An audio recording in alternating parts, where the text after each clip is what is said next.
Goeiemôre almal, ons is hierso vandag om bietjie deur ons Afrikaanse huistaal vir jaar 2's te gaan. Ons leerpapier, ons vraestel skryf julle die 20ste November hierdie jaar en dit sal dan jou laaste een wees vir die jaar, so julle moet lekker leer. As ons deur ons leerpapier kyk, gaan julle by afdeling A kry julle 'n begripstoets. Jy lees die artikel en beantwoord dan al die vrae in die vraestel. Ons afdeling B, die taalstruktuur en konvensies, bestaan uit die volgende. Voornaamwoorde. 'n voornaamwoord is 'n woord as plekhouer of plaasvervanger vir 'n selfstandige naamwoord dien. Dit keer dat die selfstandige naamwoord herhaal word. Dit wys dat iets aan iemand behoort. So in steede van om te sê die heeltyd Jannie, gaan jy nou sê hy, of Sunny, haar, dan kan jy saam ook verwys na hulle toe. Jou persoonlike voornaamwoord is ek, jy, hy, sy, ons, julle, hulle, u, my, jou, hom, haar. 'n Besitlike voornaamwoord is iets wat aan jou behoort, so dis myne, dis joune, dis syne en dis hare. As jy kyk na jou oefeningkie hieronder, kan jy dit mooi oefen. Daar's redelike baie voorstelle vir die lyntjies wat oop is. Ons volgende een is voegwoorde. Dit is wanneer jy twee sinne wat reeds bestaan op hulle eie met hulle volledige hoofletters en leestekens verbind deur 'n voegwoord. Die voegwoord sal ek vir jou gee soos hieronder en jy moet dan die twee sinne een sin maak. Byvoorbeeld erdewerk is bros, dit breek maklik. Jou voegwoord is en ons moet sê erdewerk is bros en breek maklik. As jy wel 'n voegwoord gebruik, sal daar altyd 'n komma wees voordat jy jou voegwoord gebruik, tensy dit en is. By 'n en sit jy nie 'n komma voor die woord nie. Hier is 'n oefening, herskryf die volgende sinne deur dit te verbind met die voegwoord tussen hakkies. Jy moet wel ook seker maak dat die sinskonstruksie sin maak voordat jy die sinne plaas waar hulle moet. Ons sal aanneem dat die eerste sin altyd eerste kom en die tweede sin tweede, maar soms moet hulle omdraai voordat jy jou voegwoord tussenin sit. Ons volgende tema is verlede tyd. Die belangrikste is jou het wat in die sin geplaas moet word en jou ge wat langs jou werkwoord moet kom. Onthou is word was, wil word wou, kan word kon en sal word sou.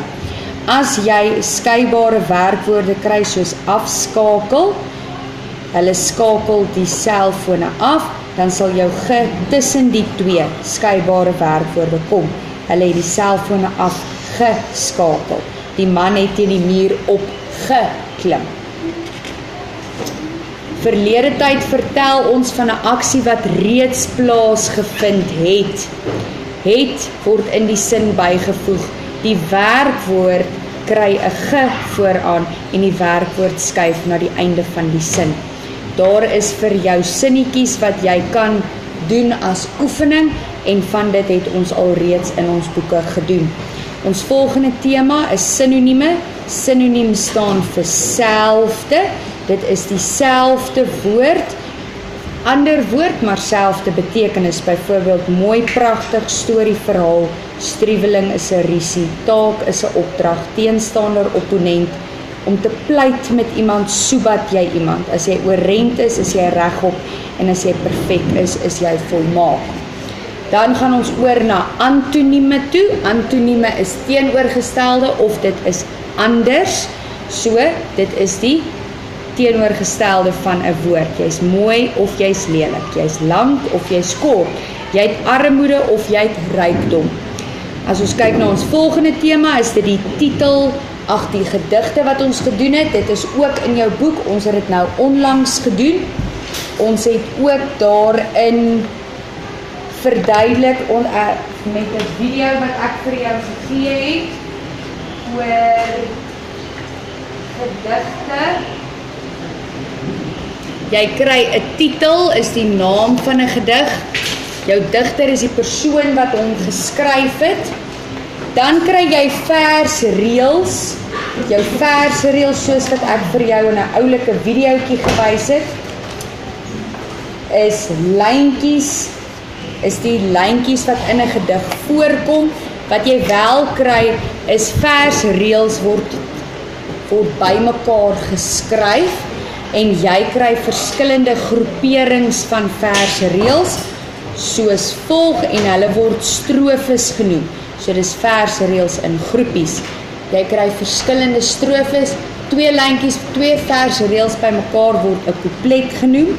3 vers reëls bymekaar word 'n tersine genoem. Dan kry jy 'n kwatryn, kwintet, 'n sextet en 'n oktaaf wat wel ook vir jou gevra gaan word in die eksamen.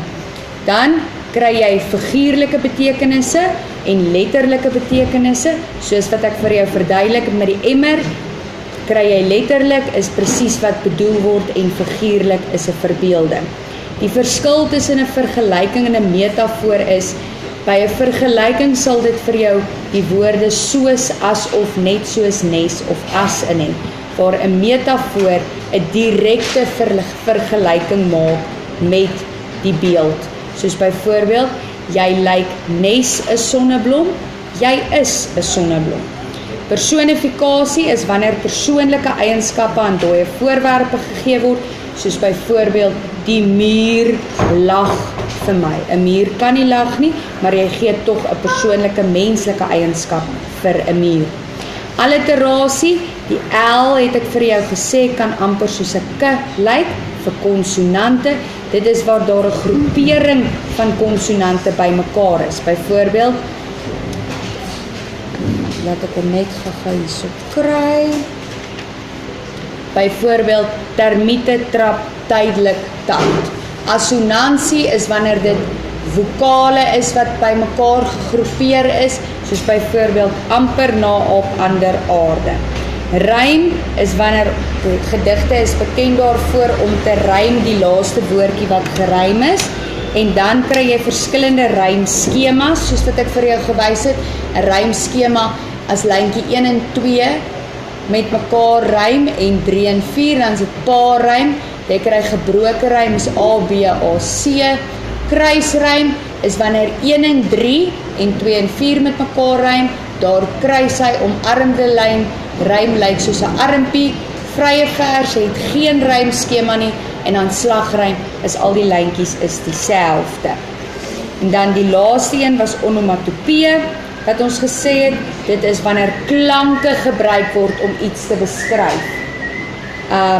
Daar is jou groepering van strofes hieronder net weer eens, en dan is ons amper klaar. Ons byvoeglike naamwoorde beskryf jou selfstandige naamwoord. Jy kan ook jou byvoeglike naamwoord toets, deur om te sê, trappe van vergelyking, soos byvoorbeeld die blonde juffrou. Jy kan nie juffrou wat 'n selfstandige naamwoord is, juffrou, juffrouer, juffrouist nie. Jy kan wel blond, blonder, blondste. So, daar is vir jou voorbeelde van byvoeglike naamwoorde. Dan is ons by ons volgende tema, is ontkennende vorm. Die belangrikste is die 2 nies wat in jou sin moet kom. Jou eerste nie kom direk na die werkwoord en jou laaste nie aan die einde van die sin. Ons het dit in jou boek gedoen, jou notas is ook in jou skrif en ons het dit saam gemerk. Werkwoorde is maklik. Jy weet wat is 'n werkwoord, hoe om te identifiseer. Jy weet dit is 'n doenwoord of 'n woord met aksie. Ek gaan sit onder die boom, ek werk hard. Petrus loop in die straat af. David skop die bal, die boer ploeg sy lande. Trappe van vergelyking, het jy jou stellende trap wat die gewone woord is, jou vergrotende trap wat bietjie groter is, dis hoekom hy 'n ER by kry, en dan jou oortreffende trap wat jou STE is. As jy woorde kry wat meer of mees vooraan moet hê, is die voorbeelde ook daar, en dan is jou uitsonderings altyd 'n lekker een om te vra in die toets. Dan jou laaste afdeling het jy ook nou onlangs gedoen, dit is 'n breinkaart wat jy gaan kry. Ek gaan vir jou 'n leesstuk gee en jy moet die leesstuk opsom in 'n formaat van 'n breinkaart. kleur gaan nie hoef te tel nie, jou rubriek is daar en julle moet dit geniet. Beantwoord die vraag mooi, leer hard en geniet dit. Dit is amper vakansie.